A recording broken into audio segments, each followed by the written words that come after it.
हरे भरे जंगलों और पहाड़ियों से घिरे भेड़ाघाट मुख्य आकर्षण का केंद्र है। धुआंधार जलप्रपात भी कहते हैं। अनोखी छटा वाले धुआंधार झरने से लेकर ऊंची संगमरमर की चट्टानों के बीच से धीरे धीरे बहती नर्मदा नदी सबका मन मोह लेती है।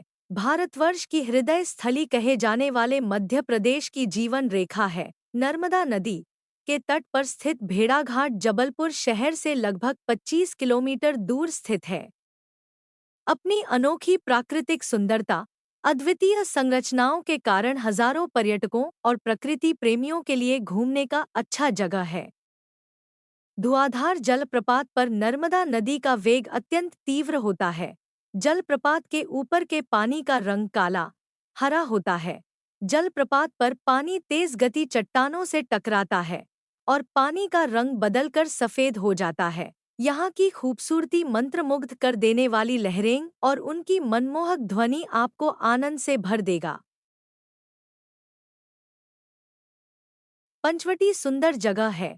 यहाँ संगमरमर की पहाड़ियों के बीच से नर्मदा नदी बहती हुई दिखाई देती है। यहाँ पर नौका विहार का एक अलग ही आनंद है। नर्मदा नदी ने यहाँ की विशाल संगमरमर के पहाड़ों को बड़ी ही खूबसूरती से काटा है।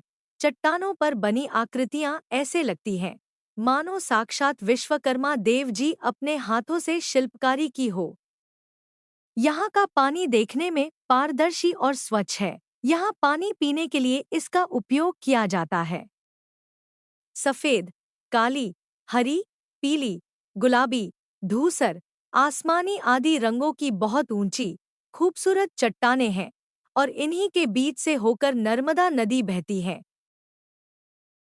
नर्मदेश्वर महादेव जो कि नदी के बीच एक छोटे से चट्टानुमा टापू पर विराजमान है।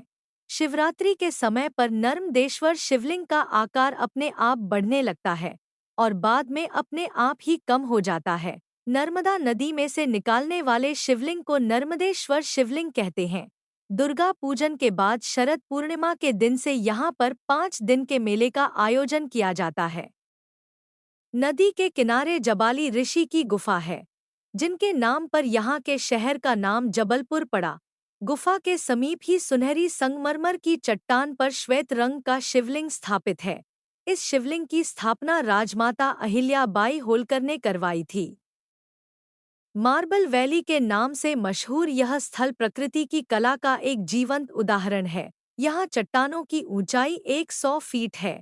सूरज की लालिमा में इन चट्टानों का रंग लाल और सुनहला, नीला और श्वेत, शाम को काला तथा रात में चमचमाता नीला रंग हो जाता है। स्वर्गद्वारी एक पर्वत है जिस पर ऊंचाई से होकर नर्मदा नदी बहती है। स्वर्गद्वारी की सुंदरता की तुलना स्वर्ग से किया जाता है। इस हरे भरे पहाड़ में आपको सुंदर चट्टानें, कई प्रकार की वनस्पतियां और बहुत से रंग बिरंगे पक्षी देखने को मिलेंगे। गौ बच्छा घाट। इस स्थान पर बहुत सारी गाय और उनके बछड़े पानी पीते हैं, जिस कारण इस घाट का नाम गौबच्छा घाट पड़ा। यह घाट नर्मदा नदी का ही एक घाट है। यहाँ पर एक छोटा सा शिवजी का मंदिर और 2 झरने हैं। एक झरने के ऊपर बरगद का वृक्ष लगा हुआ है। लोग बरगद की जड़ों पर झूलते हुए झरने में स्नान का आनंद लेते हैं। यह स्थान बड़ा ही सुंदर है। यहाँ पर बिल्कुल भी भीड़ नहीं रहती है। भेड़ाघाट न केवल अपनी अद्भुत प्राकृतिक सुंदरता के लिए प्रसिद्ध है, बल्कि इसका इतिहास भी अत्यंत गहरा और समृद्ध है। यह स्थल सभ्यता और संस्कृति के कई युगों का साक्षी रहा है। वर्तमान में उपलब्ध प्राचीनतम उल्लेख मौर्य साम्राज्य के समय का मिलता है, जब यह क्षेत्र कला, संस्कृति और व्यापार का महत्वपूर्ण केंद्र हुआ करता था। आज भेड़ाघाट न केवल एक पर्यटन स्थल है, बल्कि यह इतिहास, संस्कृति और प्रकृति के संगम का जीवंत प्रमाण है। इसकी गहराई में झांकने पर यह स्पष्ट होता है कि यह स्थल युगों से मानव सभ्यता और कला के विकास का एक अनमोल हिस्सा रहा है। यदि आपको यह जानकारी उपयोगी लगती है तो आप इसे कम से कम 5 ऐसे ग्रुप में डालें जिनमें आप एक्टिव हैं, ताकि दूसरों को भी इस जानकारी का लाभ मिल सके।